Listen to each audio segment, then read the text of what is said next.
Vivo telah meluncurkan handphone terbaru di Indonesia, Vivo Y31 Pro, yang memiliki dua varian warna. Salah satunya adalah varian warna putih ya, yang kebetulan sudah coba kita review ya.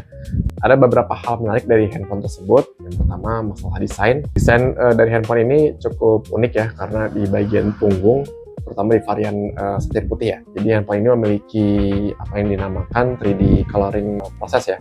Jadi di bagian belakang itu ada corak yang bisa berubah warna tergantung sudut pandang orang yang melihatnya. Di bagian punggung ini terdapat modul kamera utama ya, ada dual kamera. Salah satunya adalah kamera 50MP dan satunya lagi adalah kamera bokeh 2MP. Inilah handphonenya.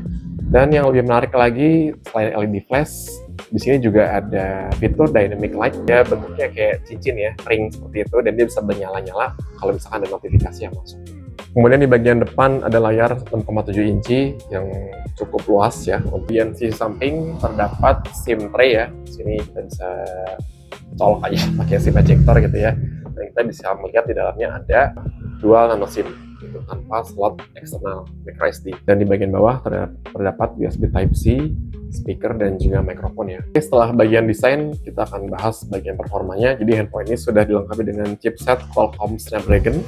Jadi untuk penggunaan yang masih ringan, seperti main game, seperti editing video yang simple, ataupun video-video pendek, handphone ini sudah cukup mumpuni untuk penggunaan aplikasi sehari-hari juga ya. Kita akan share juga ya skor Antutu dan juga Geekbench 6-nya yang lalu bagian yang tidak kalah menarik adalah bagian performa baterainya ya. Jadi penggunaan sehari-hari ini bisa dipakai seharian, dan dia sudah dilengkapi juga dengan fitur fast charging 90 watt. Jadi dalam pengujian kita dari 50% sampai 85% tuh memakan waktu sekitar hampir 30 menit. Jadi sobat bisa milih sendiri ya performa, kecepatan pengisian daya dari handphone ini gitu. Lalu untuk fotografi, jadi ini salah satu yang juga menarik untuk kita bahas. Kenapa?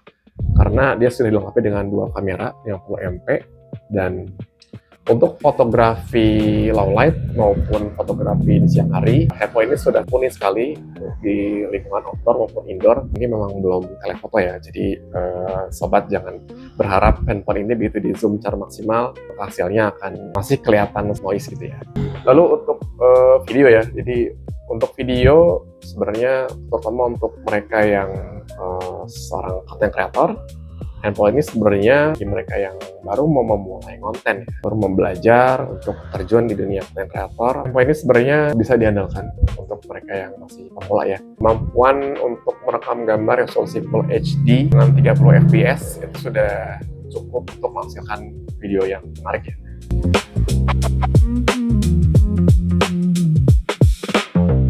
Terlebih dia juga sudah dilengkapi dengan kemampuan editing di dalam handphone ini sendiri. Jadi dia ada fitur built-in ya, mana bisa melakukan editing langsung setelah dia merekam video. Namun tentunya fiturnya masih terbatas, tidak seperti CapCut yang lengkap dengan ada stiker, precision yang pilihannya sangat luas sekali. Tapi kalau untuk edit video yang simple dan sederhana, atau mungkin bikin shorts, mungkin dengan aplikasi built-in editing video tersebut sudah cukup membantu ya. Oke, tadi kita sudah bahas soal desain, soal kemampuan baterai, dan videografinya ya, atau untuk kebutuhan konten gitu ya. Oh ya, satu lagi, handphone ini juga sudah dilengkapi dengan sertifikasi IP68 dan juga IP69, membuatnya tahan air dan debu.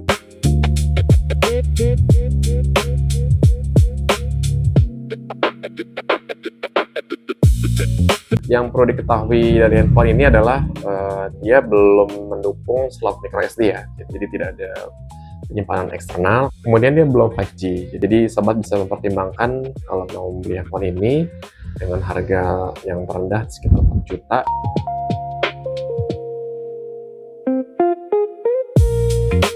Oke, demikian saja review singkat beberapa poin yang kita sampaikan ya, beberapa hal yang menarik dari handphone ini. Sobat bisa cek sendiri, review lengkapnya ada di website capsultechno.com.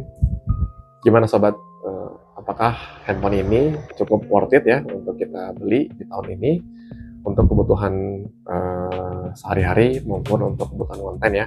Sobat bisa tulis sendiri di kolom komentar. Dan sampai jumpa di video berikutnya.